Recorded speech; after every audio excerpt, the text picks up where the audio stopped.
Israel और America की सेना ने ईरान के इस्फहान में काबे स्ट्रीट पर बने एक गैस साइट को निशाना बनाया है। यहां पर गैस की पाइपलाइन भी थी, उसको भी बहुत बड़ा नुकसान हुआ है। सप्लाई पूरी तरह से ठप हो चुकी है। साथ ही साथ एक तेल के भंडार पर भी अमेरिका इजराइल की तरफ से हमले किए गए हैं। दोस्तों, ये हमले ऐसे वक्त में हुए हैं जब पूरी दुनिया के अंदर ये चर्चा हो रही है कि अमेरिका और ईरान के बीच बातचीत चल रही है।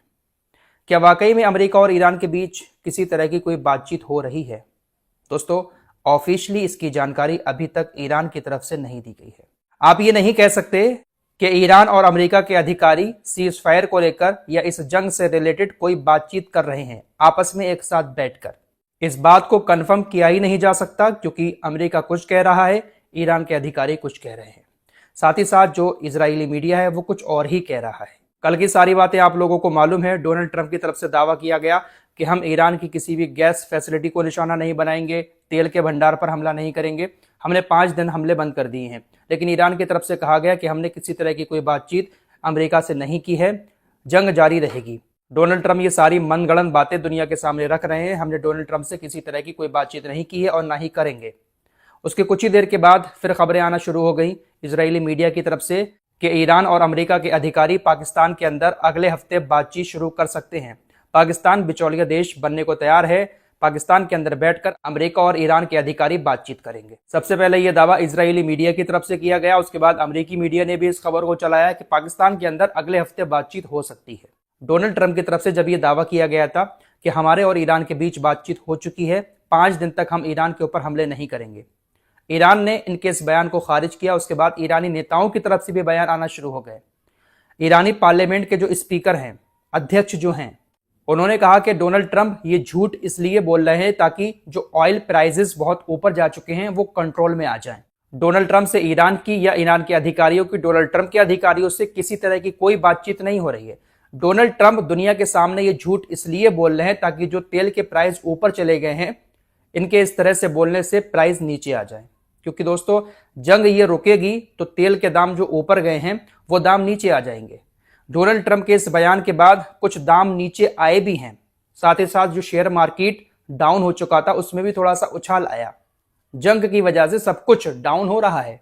ईरानी पार्लियामेंट के स्पीकर ने यह बात साफ साफ बोल दी कि झूठ इसीलिए फैला रहे हैं डोनाल्ड ट्रंप क्योंकि जो मार्केट क्रैश हो रखा है, तेल के प्राइस बहुत ऊपर पहुंच चुके हैं, उसमें फेरबदल हो सके। हेरफेर करने के लिए ही इस तरह की बयानबाजी उनकी तरफ से की जा रही है। हम साफ कह देना चाहते हैं, ईरान किसी तरह की कोई बातचीत नहीं कर रहा है। ये कुछ बयान हैं ईरानी अधिकारियों के। अब हो सकता है कि आपने कहीं पर यह खबर सुनी हो कि देखा, हम कह रहे थे कि ईरान और अमेरिका के बीच बातचीत हो रही है, ईरान अपनी शर्तें रख रहा है। दोस्तों, ईरान अपनी शर्तें रख रहा है, लेकिन वो शर्तें ईरान अमेरिका के अधिकारियों से मिलकर नहीं रख रहा है। ईरान की तरफ से कहा जा रहा है कि बातचीत अगर होगी तो हमारी ये शर्तें हैं। इन शर्तों को लेकर अगर बातचीत कोई करना चाह रहा है तो बातचीत कर ले। दोनों के अधिकारी बैठकर बातचीत कर रहे हैं, इस तरह की खबर कहीं पर कंफर्म है ही नहीं। दोस्तों, अगर बातचीत हो रही होती तो आज अमेरिका की तरफ से ईरान की गैस फैसिलिटी को और तेल भंडार को नुकसान नहीं पहुंचाया गया होता। बड़े पैमाने पर हमले हुए हैं। इस्फहान एरिया में जो गैस की पाइपलाइन है उसको बहुत बड़ा नुकसान हुआ है। अगर बातचीत हो रही होती तो नुकसान नहीं होता। हालांकि ये बात सच है कि डोनाल्ड ट्रंप की तरफ से ईरान के ऊपर दबाव डाला जा रहा है कि बातचीत करो, हमारी शर्तें मानो।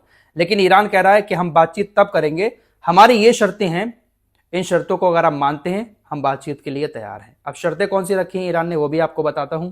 ईरान के एक सीनियर ऑफिसर्स की तरफ से अल जजीरा को बताया गया, ऑफिशियल रिपोर्ट आपको बता रहा हूं, कि अगर अमेरिका हमसे बातचीत करना चाहता है तो हमारी कुछ इस तरह की शर्तें हैं। पहली चीज, अमेरिका को यह बात कबूल करनी पड़ेगी कि हमने ईरान के ऊपर हमले किए, अपनी आक्रामकता को एक्सेप्ट करना पड़ेगा। साथ ही साथ अमेरिका ने हमारे ऊपर जो हमले किए हैं, उस हमले में हमें जो नुकसान पहुंचा है, हमारे इंफ्रास्ट्रक्चर को इन लोगों ने जो नुकसान पहुंचाया है, उस नुकसान की इनको भरपाई करनी होगी, उसका मुआवजा हमें देना होगा।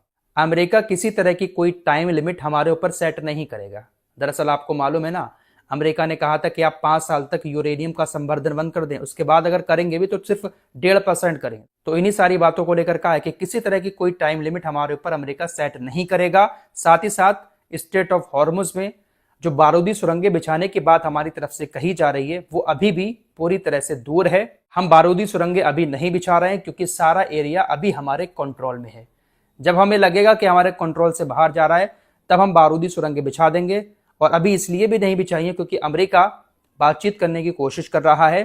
हमारी इन शर्तों को लेकर अगर अमेरिका बातचीत करेगा तो हम बातचीत करने को तैयार हैं। स्टेट ऑफ हॉर्मुज जो है वो हमारे कंट्रोल में ही रहेगा। इस तरह की शर्तें ईरानी अधिकारियों की तरफ से मीडिया को बताई जा रही हैं ताकि मीडिया के जरिए ये खबरें अमेरिका के अधिकारियों तक, डोनाल्ड ट्रंप तक पहुंच जाएं। एक बार फिर से आपसे कहना चाहूंगा, कहीं से ऐसा कोई भी कंफर्मेशन नहीं आया है पक्का वाला। हालांकि खबरें बहुत चल रही हैं लेकिन पक्का कंफर्मेशन कहीं से नहीं आया है कि आपस में बैठकर बातचीत कर रहे हैं अमेरिका और ईरान के अधिकारी।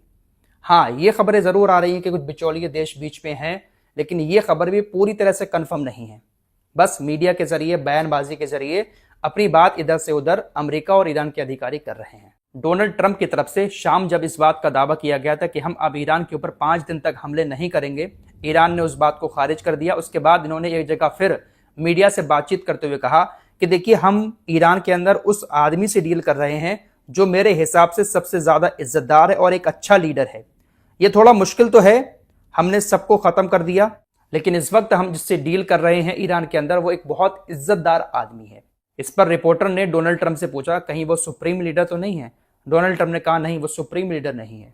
तो फिर आखिर कौन है वो इज्जतदार आदमी ईरान का जिसके बारे में डोनाल्ड ट्रंप बात कर रहे हैं? या फिर यहां पर भी ये कोई मनगढ़ंत कहानी बनाकर ईरान के अधिकारियों को ही एक दूसरे के ऊपर शक करने के लिए मजबूर कर रहे हैं? क्योंकि डोनाल्ड ट्रंप की इस वक्त ऐसी हालत हो चुकी है कि इनकी बातों को दुनिया अब सीरियस नहीं ले रही है।